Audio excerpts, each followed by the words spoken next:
11 ditë proteste në Divjak, kërkesat e protestuesve nuk ndryshojnë, të mos largohet bashkia dhe të shkrihet me lushjen ashtu si e parashikojnë projekt reforma administrative territoriale. Argumentat e të gjitha atyre qytetarëve të lirë që flasin në protest janë se Divjaka ka të gjitha resurset natyrore dhe njerëzore dhe më së shumti ekonomike, jo vetëm në fushën e bujqësisë, por edhe në turizëm, agroturizëm, fal natyrës së saj, ku janë ndërthyer Grykderdhja e Shkumbinit, Pylli i Kumarit, Pylli i Pishës, Laguna e Deti, deri në Grykderdhjen e Semanit. Ndër të tjera, protestuesit kërkojnë nga deputetët përfaqësues të tyre që t'i mbështesin. Sot dhe netët e kaluara në këtë shesh. Faleminderit shumë të gjithëve. Është e rrallë në fakt që të kemi një solidaritet kaq të madh sa çkan Divjaksit për Divjakun kur vjen fjala për gjëra që lidhen me vendin e tyre. Kështu që faleminderit shumë të gjithëve. Tani pse duan ta heqin bashkinë e Divjakës është e qartë, mendoj për gjithë. Edhe djali im e ka kuptuar dhe nuk ka nevojë. Dihet që janë interesa të errta okulte që duan të kafshojnë dhe të vllabërojnë pasuritë e Divjakës. Duke qenë se gjithë Shqipëria nga veriu në jug është kafshuar dhe është coptuar dhe është ndarë midis klientëve të qeverisë, ajo që ka ngelur, sepse dhe ne kemi mbrojtur, është Divjaka, një nga perlat e natyrës shqiptare.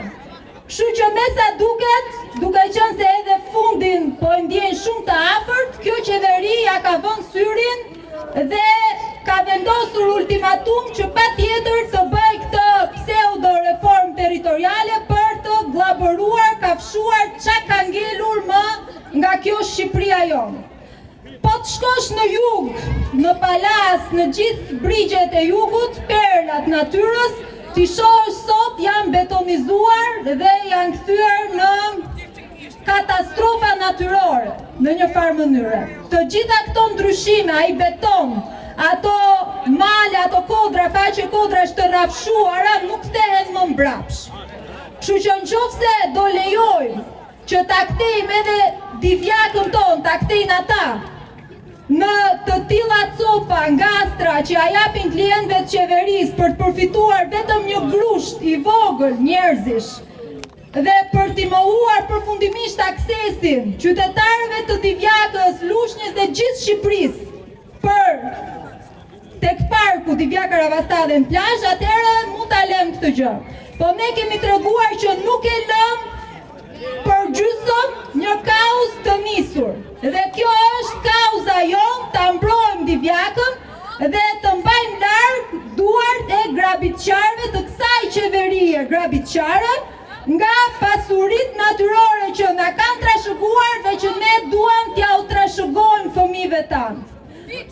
Qa ka ndodhur? Ka ndodhur këtu në Divjak, ne siç hoqëm traum për ta mbrojtur dhe për ta lënë të lirë aksesin për të gjithë qytetarët, po kështu do rezistojmë deri në fund për të mbrojtur nga kafshimi parkun Divjaka Ravastadhe, por njëkohësisht për t'i dhënë mundësi të gjithë këtyre qytetarëve që janë të lodhur gjithë ditën nga puna që t'i marrin shërbimet e tyre pranë vendbanimit të tyre, që të kenë sa më afër njësitë e aksesit për të marrë ato që ju duhen, letra, dokumenta, shërbime që lidhen me institucionin e bashkisë dhe jo për t'i torturuar akoma më shumë në mënyrë që të lënë ditën e punës për çfarë lloj pune që ju del me institucionin e bashkisë Divjak. I lëndur, i punuar,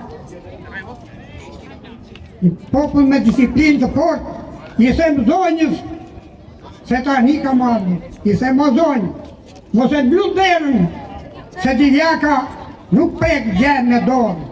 Divjaka është, e ka kujdisur natyra Zoti, e ka bërë kaq të mrekullueshëm. Prandaj dy llape do të them, mos zgjaten Zoti kryeministër.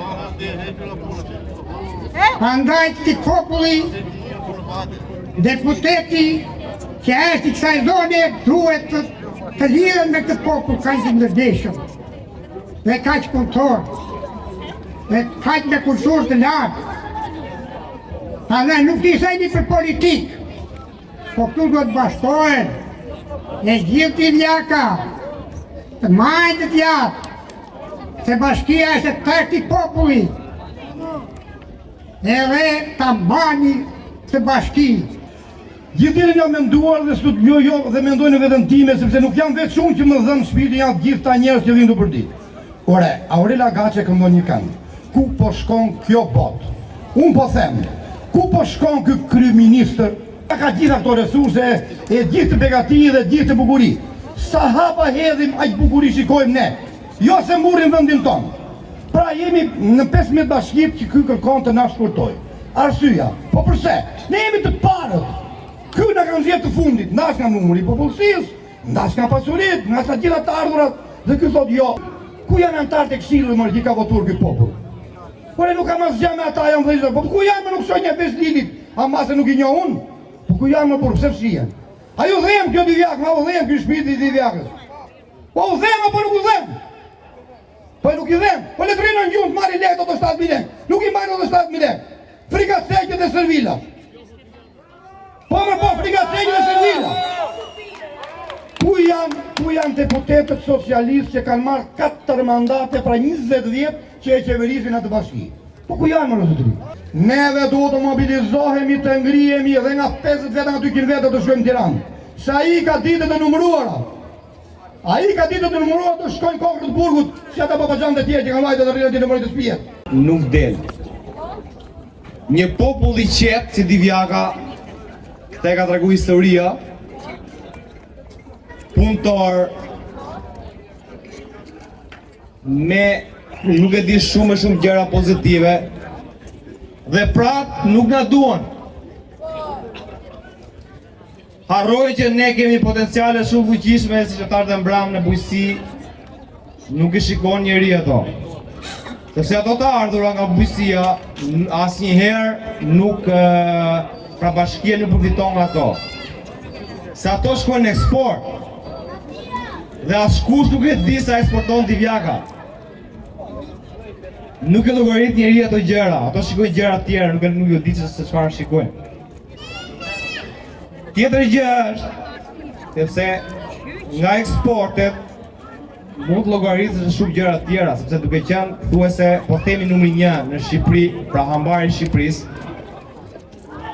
Ato harrojnë që ne marrim sa inpute bujqësore, po ato blehen. Dhe këto të ardhura nuk i shkojnë bashkisë, i shkojnë shtetit. Nata e 11 e protestës është mbyllur me marshimin në rrugët e qytetit, duke kërkuar që Divjaka të mbetet një bashki.